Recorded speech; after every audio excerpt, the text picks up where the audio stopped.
할렐루야, 하나님을 찬양하며 여러분 모두를 축복합니다. 올해도 변함없이 추수감사 주일이 돌아왔습니다. 11월 21일 11월 셋째 주일 추수감사 주일로 지킵니다. 오늘 말씀은 마태복음 9장 35절부터 38절까지 말씀을 묵상합니다. 기도합니다. 영광과 감사와 존귀가 하나님께 있습니다. 온 마음으로 하나님을 사랑하며 주의 음성 듣기를 사모합니다. 올해도 변함없이 추수의 계절을 주시고 감사할 수 있는 우리의 마음을 들을 수 있는 귀한 기회를 주시니 감사합니다. 믿음이 연약해지고 소망은 무뎌지며 사랑은 식어지는 그런 시대 속에 우리가 있습니다. 하나님을 향한 감사의 신앙이 더 분명하고 견고하게 회복되어지길 원하며 하나님께서 우리에게 말씀하시는 삶의 모습들이 날마다 분명해지고 새로워지기를 원합니다. 주님 오실 날이 멀지 않은 때가 우리 가운데 임하고 있음을 봅니다. 이 감사의 계절에 우리가 하나님을 향한 감사의 신앙들이 있는지 분별하는 귀한 시간이 되게 하옵소서. 오늘 말씀을 통해서 우리 가운데 응답하실 하나님을 찬양합니다. 예수님의 이름으로 사모하며 축복하며 기도합니다. 아멘. 할렐루야. 몇 주 전에 학교에서 이 본문을 가지고 말씀을 나누었습니다. 말씀을 전하면서 추수감사 주일에 꼭 이 말씀을 한 번 더 우리 성도님들과 깊이 묵상해야겠다라는 생각이 있어서 이 말씀을 이제 영상으로 만들었습니다. 주일 성전을 찾아 예배하고 온 마음으로 감사하는 마음으로 하나님 앞에 나아가야 될 줄 믿습니다.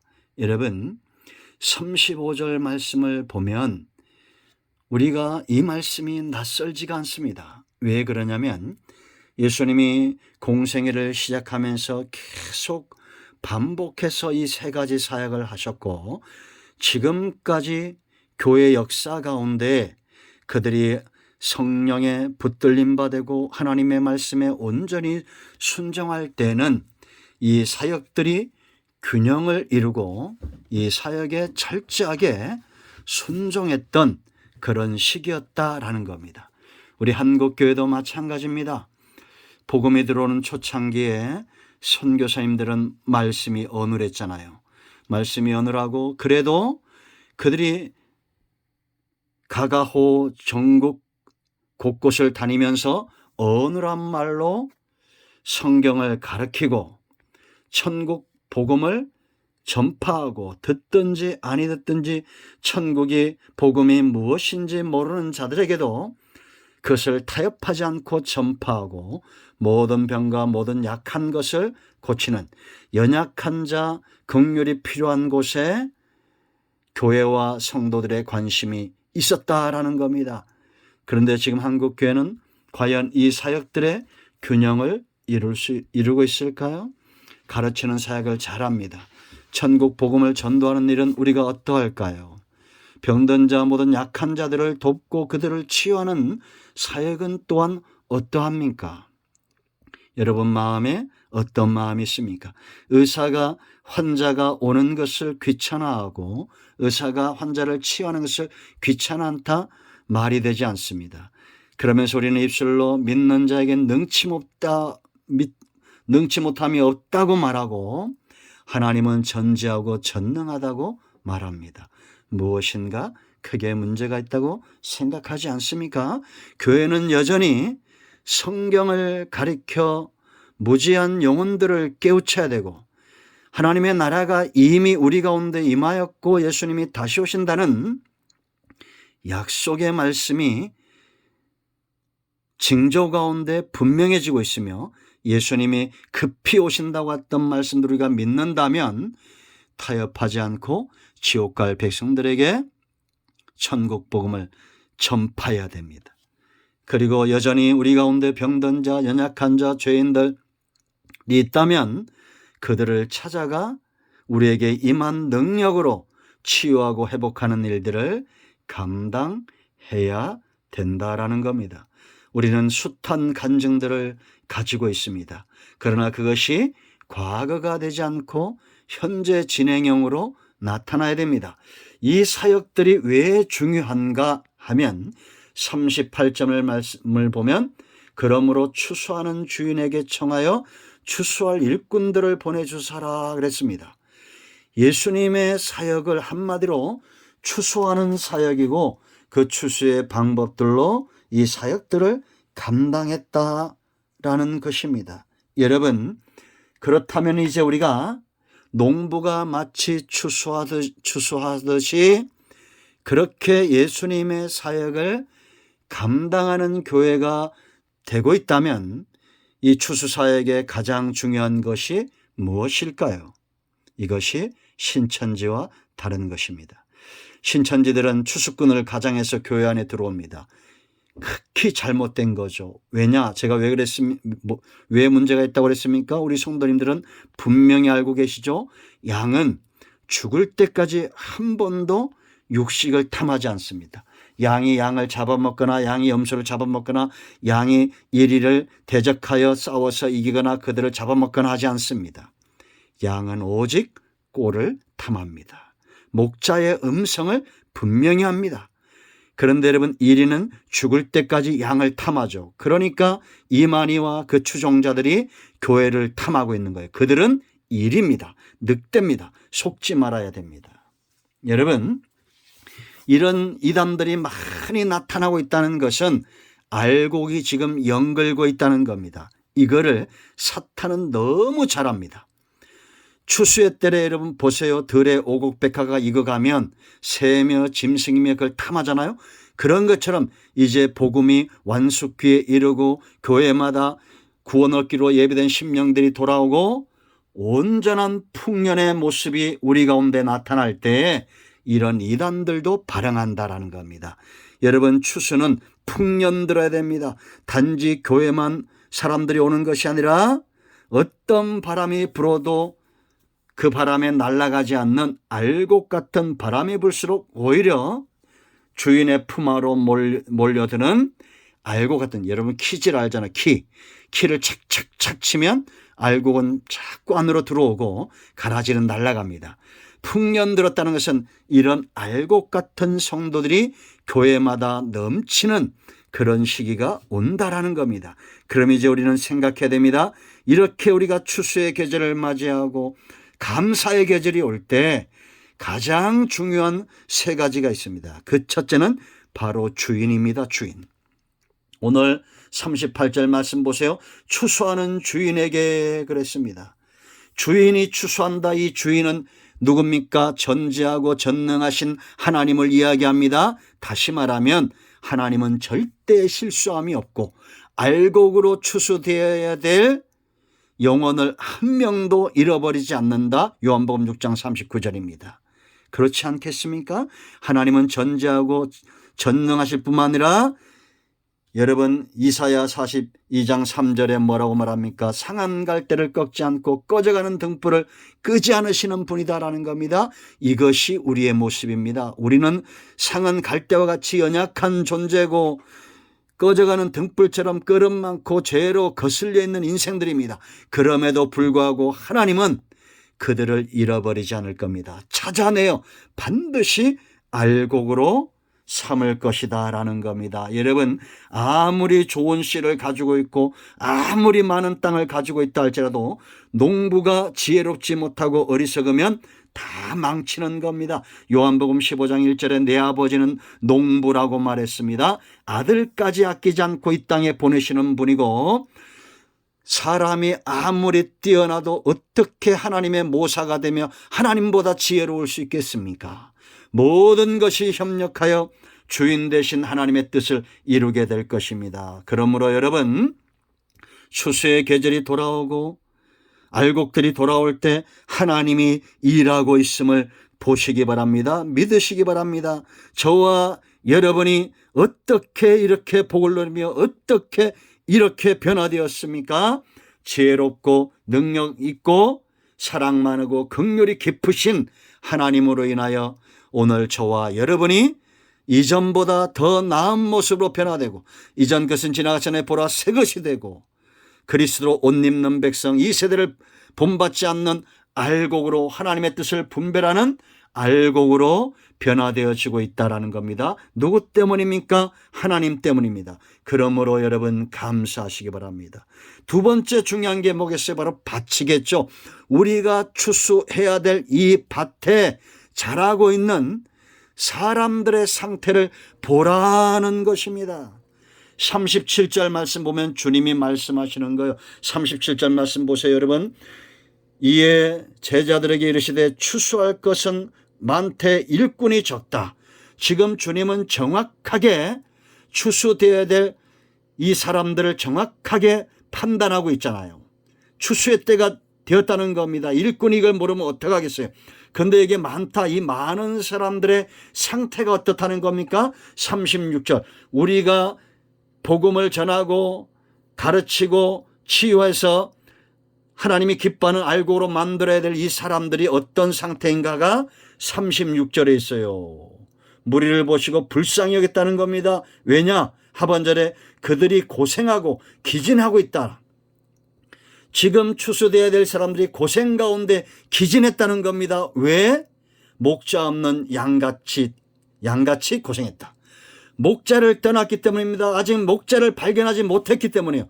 예수님을 만나지 못했기 때문에 가르침도 받지 못하고 천국 예수에 대해서 알지 못하고 그들의 연약한 모든 것들을 해결하지 못하기 때문에 고생하고 기진하고 있는 자들이 많다라는 겁니다. 여러분 눈을 들어 온 땅을 바라보십시오. 왜 교회들을 자꾸 넘어뜨리려고 합니까? 이단에 빠진 자들, 우상숭배에 빠진 자들 얼마나 고생하고 기진하고 있습니까? 그들을 추수해야 될 일꾼들이 필요한 거예요. 예수님처럼 이 밭을 분명히 인지하고 볼 수 있는 사람들이 되어야 됩니다. 여러분 주변에 고생하고 있는 자, 기진한 자 있을 겁니다. 그들이 돈이 많고 적고 직장이 좋고 안 좋고는 별 의미가 없어요. 주님 만나지 못한 사람, 예수님을 목자로 만나지 못한 사람은 아무리 돈이 많고 아무리 좋은 직장을 다니고 아무리 학벌이 좋아도 그 삶은 고생이고 그 삶은 기진한 것입니다. 이들에게 복음을 전할 아름다운 발들이 필요한 거예요. 예수님처럼 그렇게 그들에게 갈 수 있는 일꾼들이 필요한 것입니다. 여러분들은 목자 되신 주님을 만났습니까? 삶 가운데 아직도 고생이 있고 기진이 있다면 우리는 목자 되신 주님과 아직 만나지 못했거나 그 주님을 잠깐 떠난 탕자와 같습니다. 이제 돌아오십시오. 이제 주님을 만나시고 고생과 기진에서 해방되어 알곡 같은 신앙으로, 감사의 신앙으로 회복되어져야겠습니다. 자, 세 번째, 이 추수의 계절에 풍년들기 위하여 중요한 것은 바로 일꾼들입니다. 자, 38절을 여러분들이 근거로 할 때 이 일꾼들이 왜 중요합니까? 이 일꾼들은 충성된 자들이죠. 이 일꾼들이 왜 중요하겠어요? 두 가지 이유 때문에 중요합니다. 첫째는 주인에게 보냄을 받은 자들이기 때문에 중요한 거예요.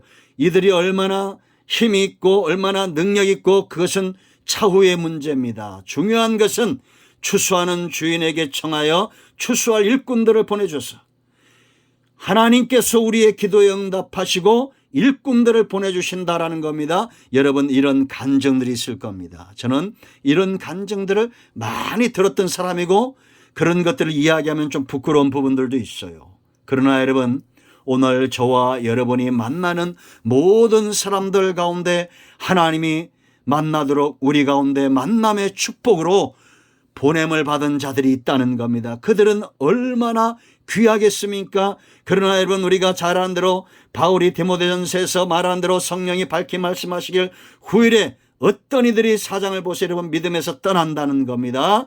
왜냐? 꾀는 자들이 있는 거예요. 악한 영에 사로잡혀서 신천지처럼 저 이만희처럼 안상홍처럼 악한 영에 사로잡혀 믿음이 연약한 자들을 꿰는데 언제까지, 양심이 화인 맞을 때까지. 이제는 복음에도 말씀에도 감각이 없습니다. 기도해야 될 감각이 없어요. 전도해야 될 감각이 없어요. 심령이 무뎌지기까지 그들을 미혹한다는 겁니다. 그러나 하나님은 이런 강팍한 세대 가운데 추수의 때에 알곡과 가라지가 분명한 때에 추수할 일꾼은 알곡이 익었을 때 필요한 거예요. 마지막 때 하나님은 선자들을 보내고 주의 종들을 보내서 말씀을 전하고 복음을 전파해서 모든 약한 것을 고쳐 추수하게 될 것이다 라는 겁니다. 그러므로 여러분, 우리에게 복음을 전하고 말씀을 가르치는 자들과 함께 하시기를 바랍니다. 아멘. 저와 여러분이 왜 귀합니까? 구원받은 것 귀한 거요. 구원받은 것도 귀한데 우리를 하나님이 사용하시는 것 얼마나 귀한 것입니까? 여러분들이 어떤 문제를 위해서 기도한다면 이스라엘 백성들이 애굽 땅에서 부르짖어 기도할 때 하나님께서 보냄을 받은 자 모세가 있었던 것처럼 하나님이 지금도 여러분들이 기도하면 여러분들에게 모세와 같은 사람들을 보내실 것이고, 또한 여러분들도 누군가에게 모세처럼 복음의 전달자가 될 것이다 라는 겁니다. 여러분 감사하십시오. 내가 구원받은 거에 감사하고 하나님께 쓰임받은 거에 감사하십시오. 자, 일꾼들이 왜 귀합니까? 이들에게는 하나님이 그냥 보내지 않았기 때문에 귀한 거예요. 예수님과 똑같은 사역을 제가 말씀 서두에 얘기했죠. 고생과 기진함 가운데서 이끌어낼 수 있는 도구를 주어 보냄을 받은 자들이 이 일꾼들입니다. 회당에서 예수님이 가르쳤듯이 지금까지 교회는 성경을 가르칩니다. 창세기부터 요한계시까지. 이것보다 더 많은 것이 필요했으면 하나님은 주셨을 거예요. 그러나 여러분, 요한복음 20장 30절 31절인 대로 하나님이 행하신 것, 예수님이 행하신 것 많지만 이것을 기록함은 예수 그리스도의 이름을 믿고 그 이름을 힘입어 생명을 얻기에 부족함이 없기 때문입니다. 영적인 무지에서 깨어나도록 우리는 성경을 가르치고 성경을 사모해야 됩니다. 무지에서, 영적인 무지에서 깨어나게 하는 것은 성경이에요. 하나님의 신에 감동된 이 성경을 우리가 디모데처럼 사모할 때 모든 선한 것과 하나님의 사람으로 준비되는 일이 있을 것입니다. 여러분, 우리나라가 전 세계에서 문맹률 1위입니다. 요즘도 보면 할머니들, 할아버지들, 한글 모르는 분들이 한글을 늦게 배우고 얼마나 감격해합니까? 이제 이름도 쓸 수 있어요. 이제 돈도 계산할 수 있어요. 이제는 일기도 씁니다. 감격이 있죠. 그런데 여러분, 우리가 영적인 무지에서 깨어난다고 생각해 보십시오. 성경을 가르침을 받고 이 성경에 대해서 열려지고 이 말씀에 깊고 깊은 것들을 우리의 눈이 열려 볼 때 그 감격, 그 감동, 여러분들은 감사하게 될 것입니다.